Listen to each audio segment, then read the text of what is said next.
閃亮登場，全新 Chevrolet Cruise。歐洲記者評為2010年最佳汽車，係印度嘅年度最佳汽車，又係世界巡迴錦標賽英國、意大利、德國同巴西各站嘅冠軍。世界驗證咗呢部輕型汽車嘅不平凡故事。全新 Chevrolet Cruise 同級車系中最慳油，10個標準安全氣袋，加拿大最佳保養服務，超越一般駕駛。Cruise。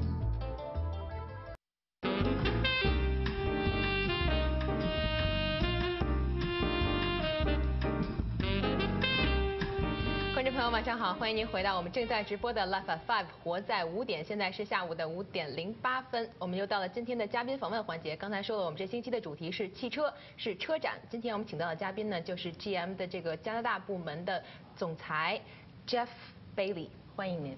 Welcome to our show, Geoff. Hi, Cindy. Thanks for having me here today. How are you doing? Very well, thank you. I know that for the last year, China surplus United States becoming the biggest market for GM. In 102 years of the company history. That's our entire history. Yeah, the entire history. So what makes the most contribution to that? I would say from a General Motors standpoint, we as a company were very proactive in getting involved in the global markets. We were able actually to get a partnership in China in the late 90s with the Shanghai Automotive Incorporation, excuse me. And from that point, we've been developing our brand, and it's been growing substantially, and our volumes have been following that. Of course, the changes in economics across the world had an effect on where volume was being sold, but the growth in China is tremendous, and we've been able to really further leverage our position there, first with Buick, and then more recently we've launched Chevrolet there with our Cruise, which also has helped grow that business. How's the selling of a Cruise in China? It's actually, the volumes are very, very high, so we've been very happy with it. 那么刚才呢，我也是问了这个贝利先生，来了解了一下这个通用公司在中国的一些这个小的战略。那么其实昨天这个通用的总裁就出来说，那么中国在去年呢，第一次是超过美国，成为了通用在全世界最大的一个市场。那可以说是他在他们这个公司102年的历史当中，全部这个公司的这么长的历史第一次。那么刚才我就问了这个贝利先生，到底是为什么？他也解释说，那么包括通用公司有很多全球化的这个战略，而且在中国还特意推出了很多适合亚洲人的这种车型。那么包括刚才他也提到的，比如像别克呀，像雪佛兰的这个，之前我们也给大家介绍过 Cruise。那么在这个车呢，在中国在亚洲市场也是卖得非常好。那么呢，其实就是在中国卖得很好的这个通用汽车，不知道在加拿大我们到底能看到什么样的这个未来。So what do you think about GM in Canada can do to build on the success you have in China? Well, first of all, I guess word of mouth is always good. So if the brand is growing well in China, and word is coming back through to the Asian community in Canada, that certainly helps. But our focus really overall is to look at who is in our market, where they're in our market, and understand what their needs are. And as such, then we try to meet those needs with our product, reach out to the people in those areas, and there are different specific areas throughout each country, to be honest. And as such, then we are able to get product to them and start getting them interested in the product. So our main focus here would be to leverage maybe some of the growth that we've seen in China. There's an awareness out there that we can leverage. So I know that GM recently unveiled an electric car. It's called Chevrolet Volt. Tell us more about the car. Oh, the Volt. The Volt, yeah. Well, we've been out actually in the media for a number of years speaking to the Volt. The Volt is an electric vehicle. What is so special about the car? Well, what I would say, one of the main gains with the Volt is, and what we feel is necessary, is that it's a vehicle that can not only operate on electric for a short distance for when the charge runs out, but there is an ability to actually recharge the battery or on an ongoing basis provide further electricity through the alternate propulsion source. And as such, then, it doesn't really affect the lifestyle of the person that purchased that vehicle.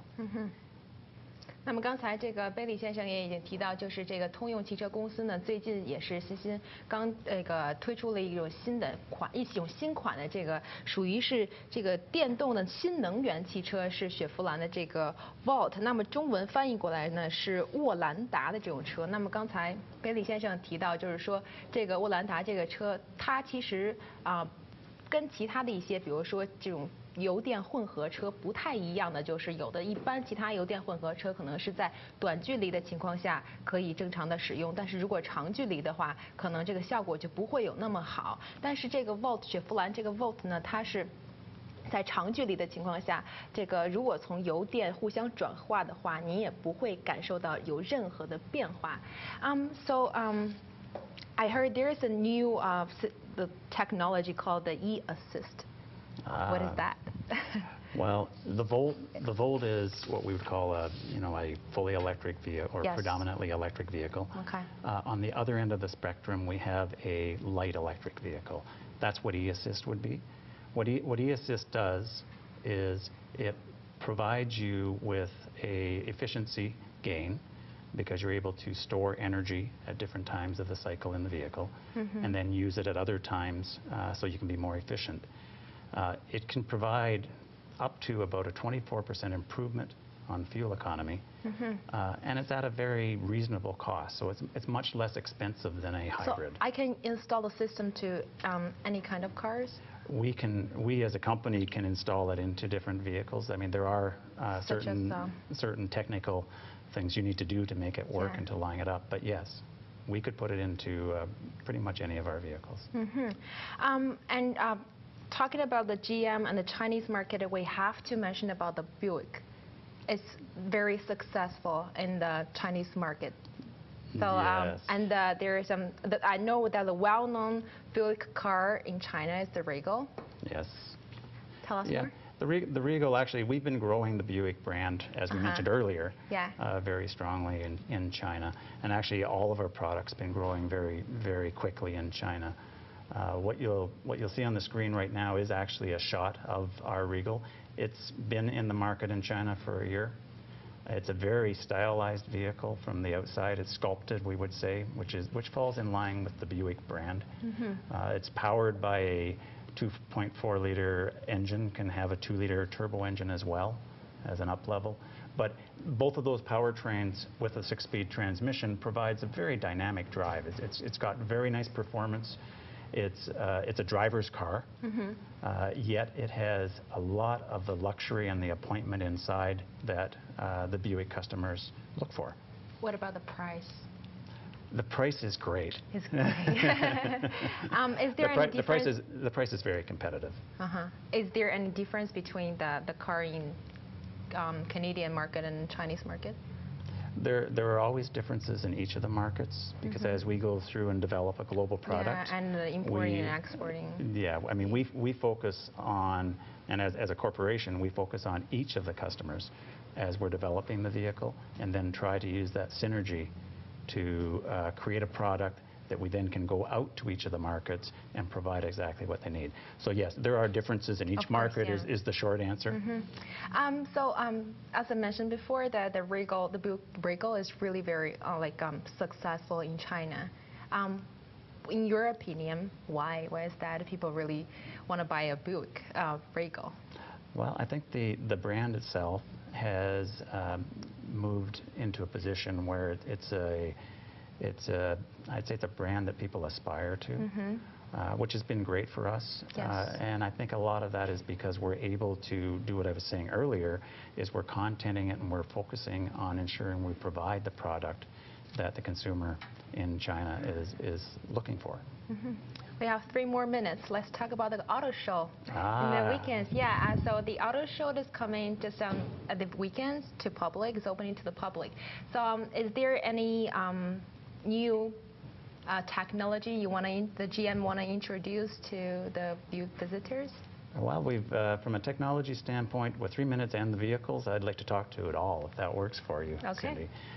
First, from a technology standpoint, we have probably some interesting things coming along with the smartphones and how smartphones can interact Wow. with cars. So we have a smartphone apps that will work with our vehicles that we're starting to get out. And it actually allows you to know your gas level in some cases. With a volt, you can tell your battery charge. You can do the functions of starting your vehicle Yeah, I know externally. the Cruise has that. The Cruise has it, and you can lock your doors, unlock your doors. There's many things that you can do by using that function. So we see it as a way of getting the car more of an extension of the person that owns it. So it gives them the opportunity to personalize it. I mean, there are other technologies that we're also introducing, such as suspension technologies, and actually on the Cruise, we have a shutter on the front, which actually closes to improve fuel economy when cooling isn't needed. So that's the first use in production as well. So a number of neat technologies. But at the auto show itself, I find most people like to look at the cars. Of course. And to see the cars. Yeah. We'll be introducing a number of new vehicles. In the Chevrolet lineup, we'll start with a small car, which is replacing our current Aveo. And it is a global product. It's the Chevy Sonic, and it'll come in a 4- and a 5-door model, and it's a really functional vehicle for people if they'd like to have a look at it. We also have a Orlando, which is it's a Chevy Orlando, which is a 7-seater vehicle, which will compete with the vehicles like the Mazda 5 or the Rondo. So it's a vehicle that's very, very practical, but has a real nice appearance to it and a great interior. 那么刚才贝利先生也是提到了，在这次这周末即将开始的这个车展上，那么通用公司也是准备了很多款这个新的车型。那么可能他刚才提到很多种呢，我也没有记全，但是不管怎样，如果您想真的看一看这些新车型的话，这个周末自己买票去到这个多伦多的车展去看一看。下午的5点20分。采访到这里，先暂时告一段落，稍事休息一下。我们一会儿会有刘佳恩带给我们的广东话新闻，一会儿再见。Thanks for coming. Oh, thank you very much, Thank you. Cindy. Appreciate your having me.